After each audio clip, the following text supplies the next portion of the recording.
காவேரி வந்து இந்த மாதிரி விஜய் வீட்டுக்கு போகிறத பற்றி சொல்லிகிட்ருக்காங்க.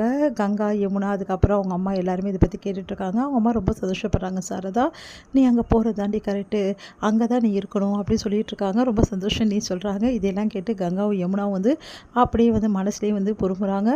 அடுத்து வந்து அம்மா நீ இதை பற்றி பேசிடுமா காவேரி கிட்ட, எதை பற்றிக்கா பேச சொல்கிற அப்படின்னு சொல்லிட்டு நம்ம காவேரி கேட்குறாங்க. அதான்டி வீடு விற்கிறத பற்றி, அதான் பேசியாச்சுல்ல, அப்படி என்ன பேசியாச்சு, நீ முடிவு சொன்னால் போதுமா, நாங்களாம் சொல்ல வேணாவா? ஆமாக்கா, எனக்கும் வீடு விற்கணும், ஏன்னா எனக்கு காசு வேணும் அப்படின்றாங்க. அது கேட்டு யமுனா இப்படி சொன்னோன்னே, என்னடி நீ இப்படி சொல்கிற அப்படி சொல்லிட்டு காவேரி கேட்குறாங்க.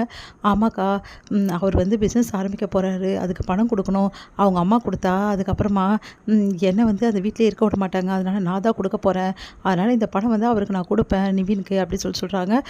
மாமாவும் எவ்வளோ கஷ்டப்படுறாரு, எனக்கும் பணம் இருந்ததுன்னா மாமாவும் இங்கே இருப்பார்ல, அதனால் எங்கள் 2 பேருக்கு பணம் வேணும், அதுக்காக அம்மா கிட்ட சொல்லியிருக்கோம். அம்மாவும் சரின்னு சொல்லுது. ஆனால் நீ ஏதாவது குட்டையை குழப்பினா அவ்வளோதான் அப்படின்னு நாங்கள் என்ன நினச்சிட்டு இருக்கீங்க நீங்களாம்? அப்பாவோட ஞாபகமாக இருக்க ஒரே வீட்டையே விற்றுணுன்றீங்களா? அதெல்லாம் முடியவே முடியாது, நான் இருக்கிற வரைக்கும் இந்த வீடு விற்க விட மாட்டேன் அப்படின்றாங்க காவேரி. அதுவும் பார்க்கலாண்டி, நீ என்ன பிரச்சனை பண்ணாலும் சரி வீடு விற்று தான் ஆகணும், இதுதான் எங்களோட முடிவு, நீயா நாங்களான்னு பார்க்கலாமா அப்படின்னு சொல்லிட்டு பயங்கரமாக சண்டை போடுறாங்க 2 பேரும். அதை கேட்டு வந்து சாரதா, நிறுத்துறீங்களா? இப்படி 2 பேரும் சண்டை போட்டுக்கிறீங்க, என்ன நினச்சிட்டு இருக்கீங்க நீங்களா எல்லாரும்? இந்த மாதிரி சண்டை போடுறத முதல்ல நிறுத்துங்க. வீடு காவேரி, அவங்க அப்படி தான் பண்ணுவாங்க, அவங்களுக்கு இப்போ பணம் வேணும், அதுக்காக அந்த வீட்டை விற்க சொல்கிறாங்க. என்ன பண்ணுறது, என் தலை எழுத்து விற்று தானே ஆகணும், நீ இதில் சண்டை போடாது, நீ இம்மா நான் விற்க விட மாட்டேன் அப்படின்னு சொல்லிட்டு காவேரி அங்கேருந்து போகிறாங்க. காவேரி மனசு கஷ்டத்தோடு இருக்காங்க.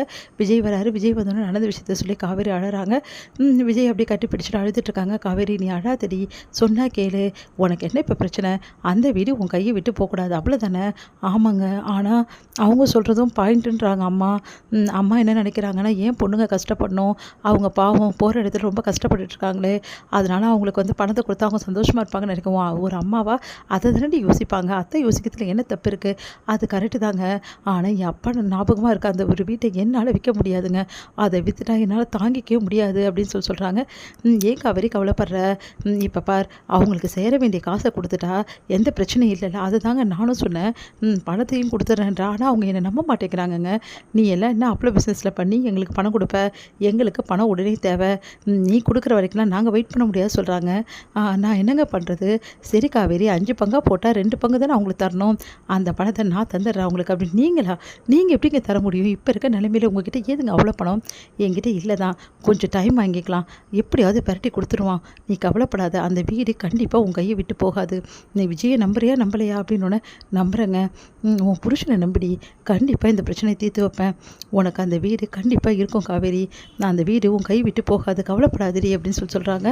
அதை கேட்டு, நிஜமாவா சொல்கிறீங்க, நீங்கள் ஒருத்தர் தாங்க இப்படி சொல்கிறீங்க, ஆனால் எங்கள் அம்மா கூட அவங்க சொல்கிறது கேட்குதுங்க, எனக்கு ரொம்ப பயமாக இருக்குங்க, அந்த வீடு வந்து என்னை விட்டுட்டு போயிடுச்சுன்னா என்னால் தாங்கிக்க முடியாதுங்க.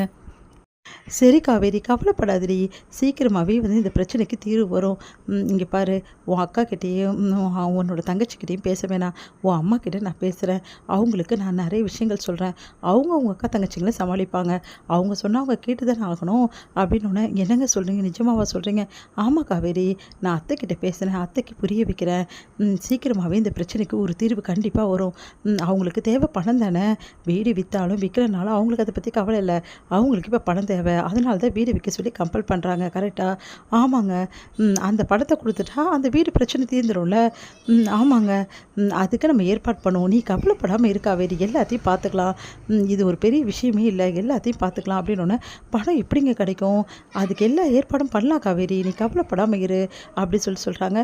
நீ கவலைப்பட்டா பாப்பாவும் கவலைப்படும்ல அப்படி சொன்னோன்னே, சரிங்க அப்படி சொல்லிட்டு காவேரி சமாதானம் அடைகிறாங்க. அடுத்து வந்து இங்கே என்ன பண்ணுறாங்க, நம்ம சாரதா வந்து மனசு கஷ்டத்தோடு இருக்காங்க.